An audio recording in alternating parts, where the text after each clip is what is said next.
আপনার প্রশ্নই আমাদের প্রশ্ন, আর সেই প্রশ্নের উত্তর খুঁজতেই আমাদের এই আয়োজন।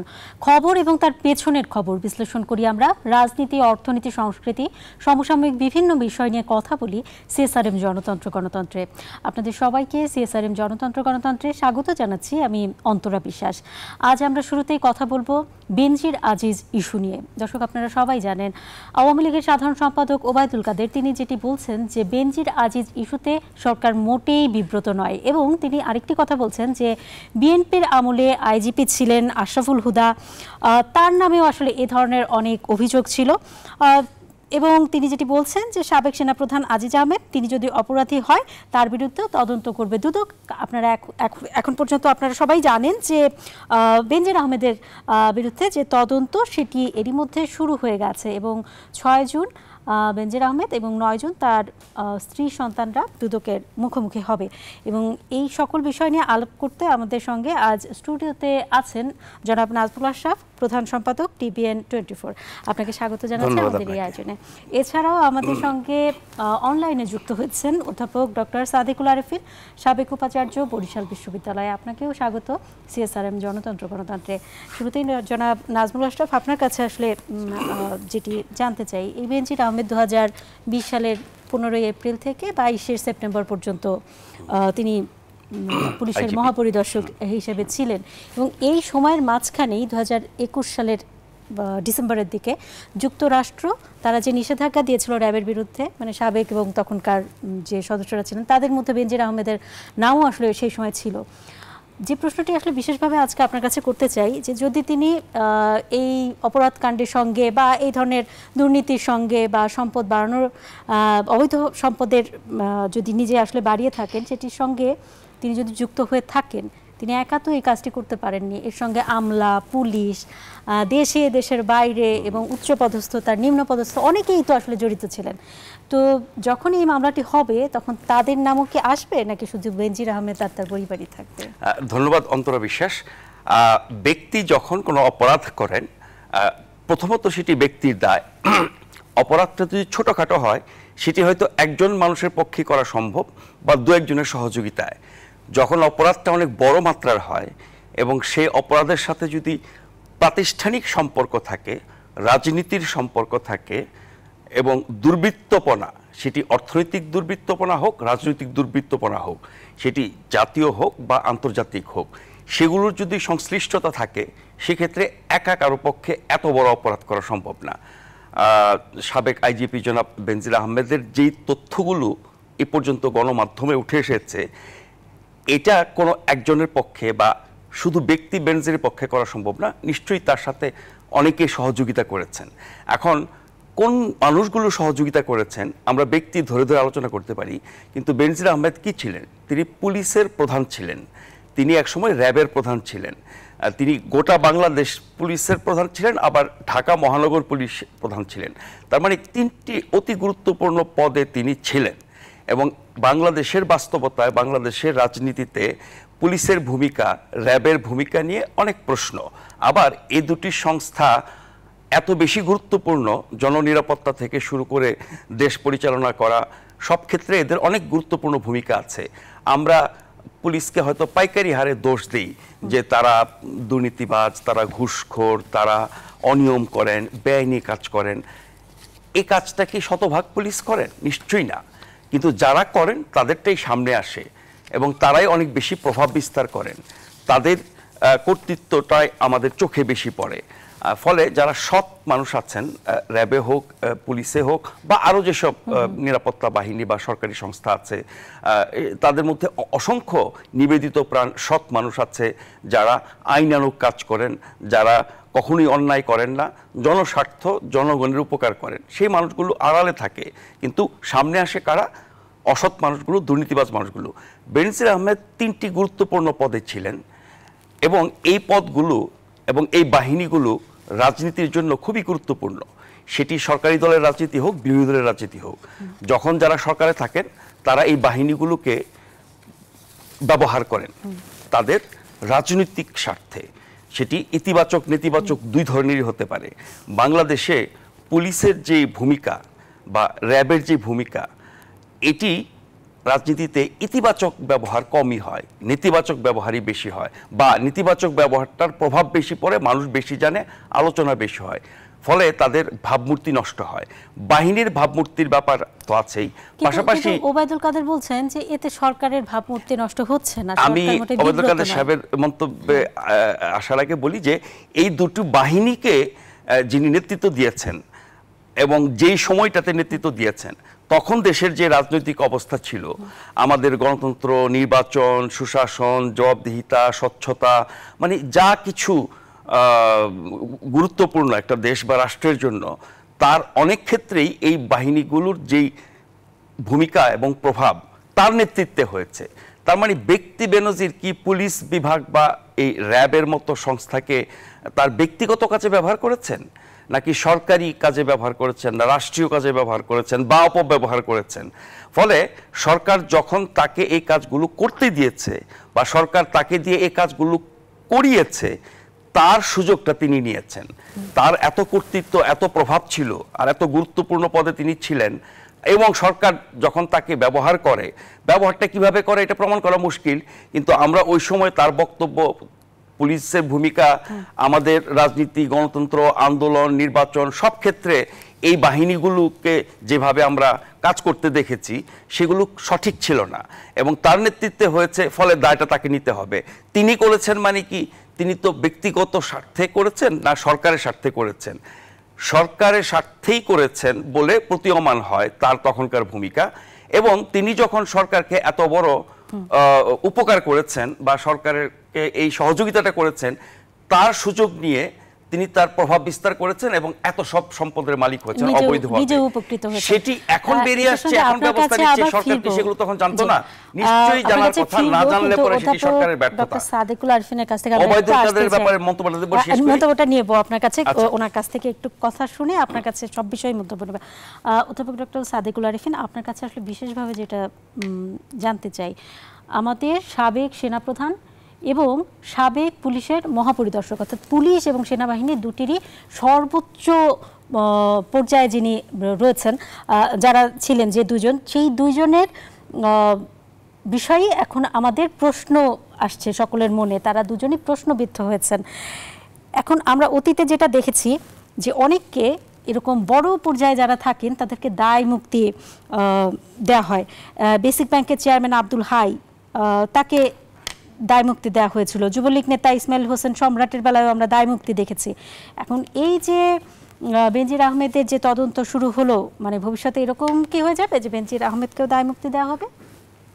এরকম কোনো সুযোগ আছে কিনা? ধন্যবাদ। আপনি যে চারজন ব্যক্তির নাম বললেন, এদের কাউকেই কিন্তু কোনো দায় মুক্তি দেওয়া হয়নি। আপনি জানেন যে সম্প্রতির সময়ে বেসিক ব্যাংকের আব্দুল হাই বাচ্চুর বিরুদ্ধে দুদক তার চার্জশিট দিয়েছে, সম্রাটের কেস বিচারাধীন আছে, আর যে দুজনের আর যে দুইজন আছে বললেন, একটা বড় দুটো বাহিনী, বাংলাদেশের অত্যন্ত গৌরবজনক বাহিনীর দুজন প্রধান হিসেবে ছিলেন তারা, এবং তাদের ব্যাপারে দুদক ইতিমধ্যে তারা উদ্যোগ দিয়েছে এবং যথাযথ তদন্ত করছে। সুতরাং একটা বিষয় খুব ইতিবাচক ভাবে আপনি দেখতে পারেন যে বর্তমান সরকার এবং সরকারের মাননীয় প্রধানমন্ত্রী সহ তাদের যে উদ্যোগগুলো, সেই উদ্যোগটির ক্ষেত্রে যেটা দেখা যাচ্ছে যে তারা কিন্তু কাউকে যে দায় মুক্তি দিয়ে বিচারের বাইরে রেখে বা অবমুক্তি, এগুলোর বিষয়ে তারা কোনো কথা বলছেন না। বরং আজকে যেটি আমাদের যোগাযোগ মন্ত্রী, যিনি এই সরকারের দলের সরকারের নেতৃত্বাধীন দল যেটা আওয়ামী লীগের সাধারণ সম্পাদক, তিনিও কিন্তু স্পষ্ট করে বলেছেন, এবং এগুলো কয়েকদিন ধরেই অনেক কিছু আলোচনা চলছে। আমি সামাজিক বিজ্ঞানের একজন ছাত্র হিসেবে যে জিনিসটিকে বোঝার চেষ্টা করি সেটা হলো, এই দেশের বা এই অঞ্চলে বা সারা পৃথিবীতেই দুর্নীতিকে সম্পূর্ণভাবে একেবারে বিলুপ্ত করা কখনোই সম্ভব নয়। দুর্নীতিকে নিয়ন্ত্রণ করে সহনীয় পর্যায়ে নিয়ে আসা, জিরো টলারেন্সের কথা রাজনৈতিক নেতৃবৃন্দরা বলে থাকেন, কিন্তু সেটা কতটা সম্ভব সেটাও পরবর্তীতে আলোচনার বিষয়। কিন্তু সহনীয় পর্যায়ে যতটা সম্ভব কমিয়ে এনে নিয়ন্ত্রণে রেখে চলা, সেইটা হলো অত্যন্ত গুরুত্বপূর্ণ। সেই জায়গাটা থেকে বাংলাদেশের বিগত বছরগুলো থেকে আজকে পর্যন্ত যদি সময়টাকে একটু বিবেচনা করেন, তাহলে দেখব বাংলাদেশের সামাজিক বিজ্ঞানের ভাষায় একটা ট্রান্সফরমেশন হচ্ছে, স্থানান্তর হচ্ছে, সমাজের একটা জায়গাটা থেকে আরেকটা জায়গায় সমাজ পরিবর্তিত হচ্ছে। সেই পরিবর্তিত সমাজের মধ্যে মূল্যবোধ থেকে শুরু করে সকল কিছুরই ইতিবাচক এবং নেতিবাচক প্রভাব রয়েছে। আর এই যে পরিবর্তনগুলো, এই পরিবর্তনগুলোর অনেকগুলো উপকরণ আছে, যেমন তথ্য প্রযুক্তি থেকে শুরু করে অর্থনৈতিক, সামাজিক, সাংস্কৃতিক যে অগ্রগতিগুলো হচ্ছে, যে উন্নয়নগুলো হচ্ছে, পাশাপাশি এর নেতিবাচক দিকগুলোও কিন্তু অনেক ক্ষেত্রে প্রভাবিত করছে। সুতরাং এই সমস্ত কিছু বিষয়টা হলো একটা ট্রান্সফরমেশন, সমাজের এক স্তর থেকে আরেক স্তরে চলে যাওয়া। এই চলে যাওয়ার সময়ে কিন্তু অনেক রকমের বিষয়গুলো সামনে এসে যায়। তার মধ্যে এই দুর্নীতির যে নানান বিষয়গুলো বেশি দ্রুততার সাথে বা অধিকতার তো বলে সামনে আসে, এটাও একটা বিষয়। এছাড়াও সমাজের অস্থিরতার একটা নেতিবাচক বিষয় আসে, মূল্যবোধের নেতিবাচক বিষয় আসে।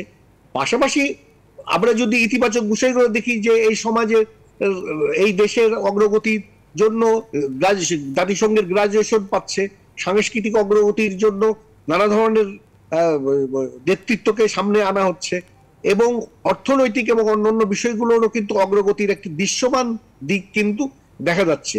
এই জায়গাগুলোতে দিয়ে যদি আলোচনা করেন, তাহলে একটি প্রতিষ্ঠান বা একটি ব্যক্তি বিশেষের আলোচনার চেয়ে বড় আলোচনাটা হলো যে এই দুর্নীতিকে সহনীয় পর্যায়ে নিয়ন্ত্রণে এনে সেই জায়গার উদ্যোগ নেওয়া। আর এই উদ্যোগ নিতে হলে আমি মনে করি দুটি জায়গাটা থেকে খুব গুরুত্বপূর্ণ। একটি হলো প্রাতিষ্ঠানিক উদ্যোগ, যেমন দুদক থেকে শুরু করে এই ধরনের প্রাতিষ্ঠানিক উদ্যোগে কোনো শিথিলতা থাকা যাবে না। আরেকটি হলো সামাজিক উদ্যোগ, যেটি সামাজিক আন্দোলনের মধ্য দিয়ে সামাজিক সচেতনতা তৈরি করা, যেটি আমাদের এখন খুব জরুরি হয়ে পড়েছে। কেননা এই যে সমাজের স্থানান্তর, এই স্থানান্তরের সবচেয়ে নেতিবাচক দিক একটা জায়গায়, সেটা হলো যে মূল্যবোধের উপর একটা নেতিবাচক মূল্যবোধ পরিবর্তিত হয়ে যাচ্ছে। সেই মূল্যবোধ পরিবর্তিত হওয়ার প্রেক্ষিতে যেটা হচ্ছে যে দুর্নীতিগ্রস্ত ব্যক্তিকে মানুষ কিন্তু আর ওইভাবে আগে যেমন এখনো আছে, এখন একটা অংশ তাদেরকে সহনীয় মনে করে, কিন্তু বড় অংশই তো তাদেরকে অন্য চোখে দেখে, নেতিবাচক চোখে দেখে। কিন্তু তারপরেও এই মূল্যবোধের যে বিষয়টি, সেইটিকে সুসংগঠিত করার জন্য কিন্তু সচেতন করার জন্য কিন্তু সামাজিক আন্দোলন অধ্যাপক ডক্টর সাদিক আরফিন, আপনি বিষয়টাকে দেখছেন, বেশ তাত্ত্বিক একটা জায়গা থেকে বিষয়টাকে দেখছেন, কিন্তু আসলে বর্তমানে যে অবস্থা সেটিকে প্রাতিষ্ঠানিক এবং সামাজিক, নিঃসন্দেহে এটা আমরা হাজার বছর ধরেই নিশ্চয়ই বলে আসছি, বা শত শত বছর ধরেই বলে আসছি যে একটা প্রাতিষ্ঠানিক রূপ দরকার, একটা সামাজিক কি বলে আন্দোলন দরকার, মূল্যবোধের অবক্ষয় হচ্ছে, তাই এমন হচ্ছে। কিন্তু কথাটা হচ্ছে বেনজির আহমেদ যদি অপরাধী হয়ে থাকেন, তার মানে সুবিচারটা হবে কিনা, এবং ওবায়দুল কাদের কেন বলছেন যে তারা মানে বিব্রত নন? তাদের আমলের পুলিশের প্রধান, তাদের আমলের সেনা প্রধান যেখানে প্রশ্নবিদ্ধ, তারা বিব্রত নন কেন? দেখেন, এই যে আমরা দুর্নীতি নিয়ে কথা বলছি, অধ্যাপক ঠিকই বলছেন যে দুর্নীতি সারা বিশ্বে আছে, কম আর বেশি। উন্নত দেশেও দুর্নীতি হয়, সেই দুর্নীতির মাত্রা কতখানি এবং সেই দুর্নীতির সুযোগ কতখানি, এবং সেই দুর্নীতি করলে পরে কি ব্যবস্থা নেওয়া হয়, সেই ভাবে তুলনা করলে আমরা অনেক পিছিয়ে আছি। আর আমাদের এখানে দুর্নীতি যেভাবে সবকিছুকে গ্রাস করছে, বা রাজনীতি যখন দুর্বল থাকে, রাজনৈতিক সংকট যখন থাকে, গণতন্ত্রের সংকট যখন থাকে, নির্বাচন যখন প্রশ্নবিদ্ধ থাকে, জনগণের ক্ষমতায়ন যদি সঠিকভাবে না হয়, জনপ্রতিনিধিরা যদি স্বচ্ছ না হন, আপনি দেখেন মন্ত্রী, এমপি, এমনকি উপজেলার চেয়ারম্যান, তাদের সম্পদ কত হাজার হাজার গুণ বেড়েছে, সেসব তথ্য তো তারা নিজেরাই দিয়েছে। রাজনীতিবিদদের সম্পদ বাড়ছে হাজার হাজার গুণ, যেগুলো তাদের দেওয়া তথ্য, এর বাইরেও থাকতে পারে। সেগুলোর ব্যাপারে কি আমরা কোনো তদন্ত করেছি বা প্রশ্ন করেছি? কিভাবে তিনি এক মেয়াদে 5 বছরে বা 10 বছরে হাজার হাজার গুণ, মানে 2000, 4000, 5000, 6000 গুণ সম্পদ বেড়ে যাওয়া, 2, 4, 500 তো কোনো ব্যাপারই না। সেগুলোর ব্যাপারে আমরা তদন্ত করছি কিনা, বিচার করছি কিনা। আর বেনজির বা আজিজ সাহেব, ওনারা তো রাষ্ট্রের কর্মচারী ছিলেন, কর্মকর্তা ছিলেন, তারা সরকারি চাকরি করছেন, প্রাতিষ্ঠানিক দায়িত্ব পালন করেছেন, তারপরে তারা দুর্নীতি করেছেন, অনিয়ম করেছেন। করার সময় সরকারের যেসব আপনার মেকানিজম আছে, গোয়েন্দা সংস্থা থেকে শুরু করে বিভিন্ন বাহিনী, তারা এগুলো জানতো না, এটা অসম্ভব ব্যাপার। ছোটখাটো বিষয়ও সরকারের নজরে আনা হয়। আসলে সময় নেই এই বিষয়ে আলাপ করবার, অর্থাৎ সবাই সবকিছু জানতো, কিন্তু তারপরে সরকার বিব্রত না হওয়া মানে কি, এগুলো হতে হতে, এগুলো করতে করতে, এগুলো দেখতে দেখতে, এগুলো প্রশ্রয় দিতে দিতে বা এগুলো করতে করতে ওনারা অভ্যস্ত হয়ে গেছেন, এটার গায়ে লাগে না। অনেক ধন্যবাদ অধ্যাপক ডক্টর সাদিকুল আরিফিন, আপনাকেও ধন্যবাদ। আমাদের আর সময় নেই এই বিষয় নিয়ে আলাপ করবার। ফিরে এসে আমরা নিউজ 24 এর মধ্যস্থতায় অর্ধশত জলদস্যু যে আত্মসমর্পণ হয়েছে আজ, সেই প্রসঙ্গে আলাপ করব। নিচে ছোট্ট একটি বিরতি। বিরতির পর আবারও স্বাগত। দেখছেন CSRM জনতন্ত্র গণতন্ত্র। আজ 12 বাহিনীর 50 জন জলদস্যু আত্মসমর্পণ করেছেন স্বরাষ্ট্রমন্ত্রীর কাছে, এবং স্বরাষ্ট্রমন্ত্রী যে কথাটি বলেছেন যে তিনি পুরো দেশকে এই জলদস্যু মুক্ত এবং ডাকাত মুক্ত করতে চান। আর এই যে 50 জন আত্মসমর্পণ করলেন, তাদের মধ্যে একজন আছেন নারী জলদস্যু। বাংলাদেশে এটি প্রথম কোনো নারী জলদস্যু আত্মসমর্পণ করলো। এই জলদস্যুরা তারা 90টি আগ্নেয়াস্ত্র এবং 283টি গুলি তারা জমা দিয়েছে স্বরাষ্ট্র মন্ত্রণালয়ের কাছে। এবং 2018 সালের 2 নভেম্বর আমরা জানি যে সুন্দরবনও জলদস্যু মুক্ত হয়েছিল, সেরকমই ঘোষণা দিয়েছিল সরকার। এই বঙ্গোপসাগরকে জলদস্যু মুক্ত করতে কতদিন লাগবে এবং এই যে জলদস্যুরা আত্মসমর্পণ করলেন, সেটির পেছনে নিউজ 24 এর একটা ভূমিকা রয়েছে। নিউজ 24 এর মধ্যস্থতায় এই 50 জন জলদস্যু আজ আত্মসমর্পণ করলেন। কিভাবে তারা আত্মসমর্পণ করলেন, কিভাবে তাদেরকে মানানো গেল এই জীবন থেকে ফিরে আসার বিষয়ে, সেই বিষয়ে আলাপ করতে আমরা যুক্ত করে নিচ্ছি চট্টগ্রাম থেকে, চট্টগ্রামের নিউজ 24 এর বিভাগীয় প্রধান শেখ জায়েদকে।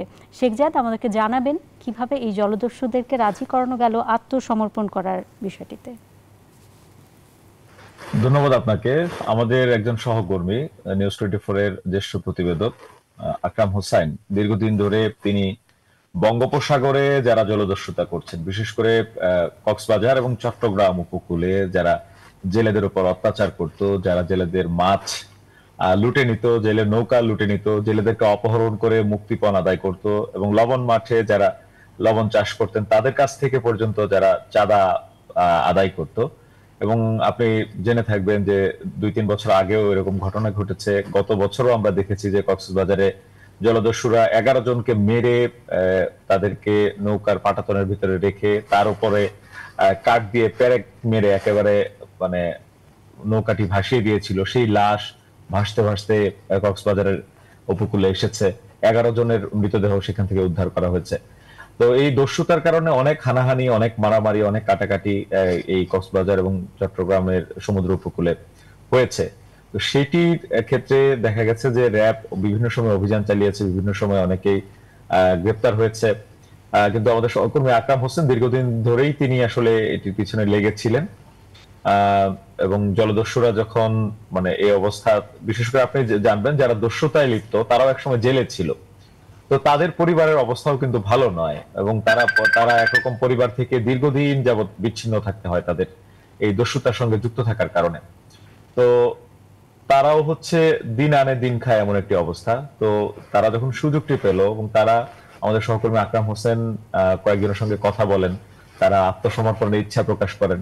পরবর্তীতে এই ইচ্ছা প্রকাশের সংখ্যা বাড়তে থাকে এবং আকরাম হোসেন নিজে তাদের সঙ্গে যে আলাপ করেন, এই যেই জঙ্গল আছে সেখানে জঙ্গলে এবং জলদস্যুরা যেখানে বিভিন্ন জায়গায় অবস্থান করে তাদের অবস্থান সোর্সের মাধ্যমে তাদেরকে খুঁজে বের করে তাদের সঙ্গে আলাপ সালাপ করে তাদেরকে বিভিন্নভাবে রাজি করানো। অনেক সময় পরিবারে যে কথা বলেছেন তাদের পরিবারগুলোর সঙ্গে কথা বলে তাদেরকে রাজি করিয়ে তারপরে একে একে তাদেরকে বের করে নিয়ে আসা হয়। এবং এক পর্যায়ে তারা অস্ত্র হাত, দীর্ঘদিনের তাদের পেশা, কেউ 30 বছর, কেউ 35 বছর, কেউ 40 বছর ধরে এই জলদস্যুতার সঙ্গে আছেন।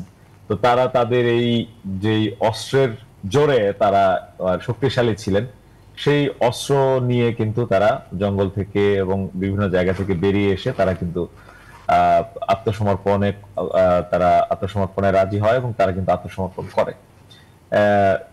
আমাদের সহকর্মী আকরাম হোসেন তাদেরকে এনে কিন্তু র্যাবের হাতে তুলে দেন এবং র্যাব তাদেরকে আজকে একটি আনুষ্ঠানিকভাবে এই আত্মসমর্পণ প্রক্রিয়ায় অংশ করে নেয়। এবং জায়েদ, নিউজ একটা 24 বিষয় আমাদেরকে বিশেষ একটু করে ঢাকা। জানাবেন যে এই যে জলদস্যুরা রয়েছেন তাদের অনেক ধরনের মামলা রয়েছে, সেই মামলাগুলো কি পুরোপুরি তুলে নেওয়া হয়েছে বা কবে নাগাদ হবে, এই মামলার বিষয়ে আমরা একটু জানতে চাই। কারণ অনেক সময় অনেক জলদস্যু এই ধরনের সমস্যায় পড়েন যে তারা অস্ত্র জমা দিয়ে দিয়েছেন, তারা আত্মসমর্পণ করেছেন, কিন্তু মামলা তুলতে বেশ একটা সময় লাগে। আপনাকে ধন্যবাদ। এই বিষয়টিতে আজকে কিন্তু একটা তাৎক্ষণিক একটা সমাধান আমাদের এখানে হয়েছে। আজকের এই অনুষ্ঠানে পাবলিক প্রসিকিউটর চট্টগ্রাম যে দায়রা জজ আদালত আছে এখানকার অ্যাডভোকেট শেখ ইফতেখার সাইমুল চৌধুরী, তিনি এখানে উপস্থিত ছিলেন।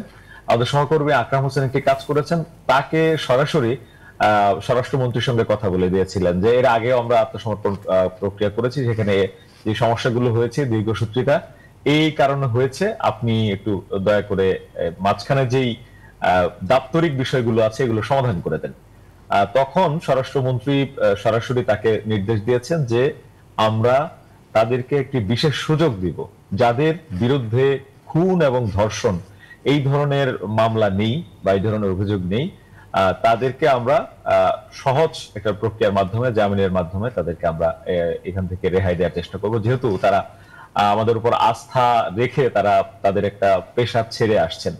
এটি একটি বিষয়, এইভাবে এটি করা হবে। আর আপনি জানেন যে অস্ত্র সমর্পণ করেছেন তারা, অস্ত্রগুলো কিন্তু অবৈধ অস্ত্র, সেই কারণে এই প্রতিটি অস্ত্র কিন্তু বলা হচ্ছে যারা যারা অস্ত্র জমা দিয়েছেন।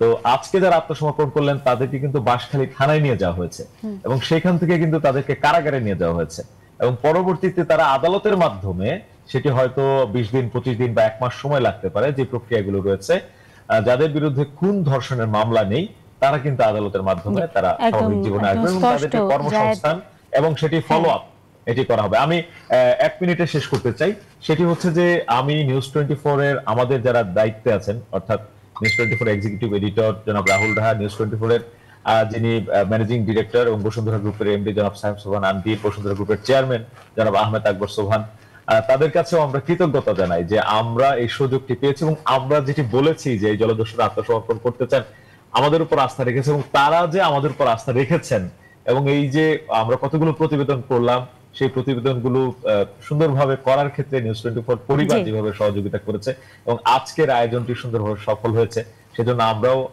আসলে এই কৃতিত্বের গর্বিত অংশীদার এবং আমরাও কৃতজ্ঞতা জানাই আমাদের পরিবারের যারা দায়িত্বশীল।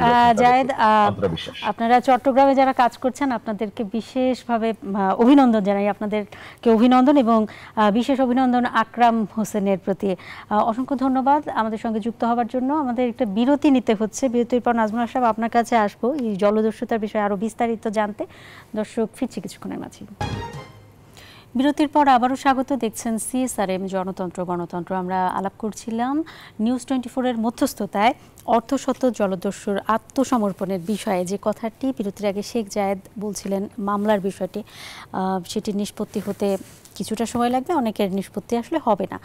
অনেক জলদস্যুই আবার জলদস্যুতায় ফিরে যায়, এটির কারণ কি? আর জলদস্যুতায় যাওয়ার পেছনে তো আসলে তাদের এক ধরনের কারণ থাকে, কারণ তারা তো সাধারণ জেলে, সেই কারণগুলো সম্পর্কে আপনার সবাই যেহেতু কম, কোনোটাই বিস্তারিত যাওয়া যাবে না। প্রথম কথা হচ্ছে কি যে এই জলদস্যুদের আত্মসমর্পণ 12 বাহিনী 50 জন, যেটা নিউজ 24 এর মধ্যস্থতা হয়েছে। নিউজ 24-কে অভিনন্দন, খুবই ভালো একটি কাজে উদ্যোগ নেওয়ার জন্য। নিউজ 24 এবং বসুন্ধরা কর্তৃপক্ষ ধন্যবাদ পাওয়ার যোগ্য, তারা এরকম একটি কাজে চট্টগ্রামে আপনাদের যারা সহকর্মী আছে এদেরকে অনুমোদন দেওয়ার জন্য এবং কাজ করতে দেওয়ার জন্য। শেখ জায়েদ যেটা বলছিলেন, আকরাম হোসেন একদম হাতে কলমে কাজটা করেছেন, তাদের দুজনকে অনেক ধন্যবাদ জানাচ্ছি। একই ধরনের ঘটনা আমরা এর আগে দেখেছি, সুন্দরবনের বনদস্যু তাদের আত্মসমর্পণের ঘটনা, এবং সেখানে আরেকটি চ্যানেল এরকম মধ্যস্থতা করেছিল। আরও অনেক আগে দক্ষিণাঞ্চল, খুলনা সহ দক্ষিণাঞ্চলের যারা আপনার চরমপন্থী ছিল, পূর্ব বাংলার সর্বহারা পার্টি সহ বিভিন্ন নিষিদ্ধ দল করত, তাদের আত্মসমর্পণ। তখন স্বরাষ্ট্রমন্ত্রী প্রয়াত মোহাম্মদ নাসিম, তিনি স্বরাষ্ট্রমন্ত্রী ছিলেন। আর বর্তমান স্বরাষ্ট্রমন্ত্রীর অধীনে বনদস্যু এবং জলদস্যু 2 ধরনের আত্মসমর্পণ হলো। এগুলো খুবই ভালো উদ্যোগ, তাদেরকে স্বাভাবিক জীবনে ফিরিয়ে আনা এবং অপরাধ কমানোর ক্ষেত্রে। এবং এখানে র্যাবকে কৃতিত্ব দিতে হবে, এই দুটো ঘটনায় কিন্তু র্যাব মুখ্য ভূমিকা পালন করেছে, কাজটা হাতে কলমে তারা করেছে। কিন্তু এই যে আমি একটা উদ্যোগ নিলাম, সবাই প্রশংসা করলো, এটা আমি ধরে রাখতে পারছি কিনা, বা এই মানুষগুলো সাধারণ জীবনে ফিরে এসে সাধারণ জীবন যাপন করতে পারছি কিনা, নাকি হতাশ হয়ে আবার অপরাধে ফেরত যাচ্ছে, বা যেটি বলা হচ্ছিল যে মামলা মোকদ্দমা যাদের আছে বিশেষ করে খুন ধর্ষণ, আপনি তো আইনের বিচারে দেখে ছাড়তে পারেন না, আবার খুন ধর্ষণ করার কারণে তাদের যে বিচার আচার হবে, জেল খাটবে, শাস্তি হবে, তারা আরেকটা হতাশে পড়বেন কিনা, বা যাদের এরকম বড় অপরাধ নাই তারা ফিরে এসে যে প্রতিশ্রুতি সরকার দেয় সেই অনুযায়ী তারা কাজ করতে পারেন কিনা, বা সরকার সহযোগিতা করলো, নানান রকমের ব্যবস্থা করলো তাদের রুজি রোজগারের, কিন্তু সমাজ তাদেরকে গ্রহণ করলো কিনা, সাধারণ মানুষ তাদেরকে কিভাবে নেবে, এই এরকম নানান কারণে তারা আবার হতাশ হয়ে ফেরত যায়, সেটা যাতে না হয়। আর এই যে দস্যুতা, আমরা বনদস্যু জলদস্যু বলছি, বাংলাদেশে তো আরো অনেক দস্যুতা আছে। এই যে রাজনৈতিক ছত্রছায়ায় যত রকমের দস্যুতা হয়, এটা ব্যাংক দস্যু বলেন, নদী দস্যু বলেন, ভূমিদস্যু বলেন, এই যে বেনজির সাহেব যে এত সব মানুষের সম্পদের মালিক, এই যে শত শত বিঘা জমির মালিক, যেটা বেআইনিভাবে করেছেন, এবং সেই জমিগুলো কিন্তু সব খুব স্বাভাবিক নিয়মে তিনি কিনেছেন তা না, অনেক নিউজ বেরোচ্ছে, অনেকে অভিযোগ করছেন তিনি জোর জবরদস্তি করে বাধ্য করছেন, তাদের কাছে জোর করে কিনে নিয়েছেন, এটা তো এক ধরনের দস্যুতা।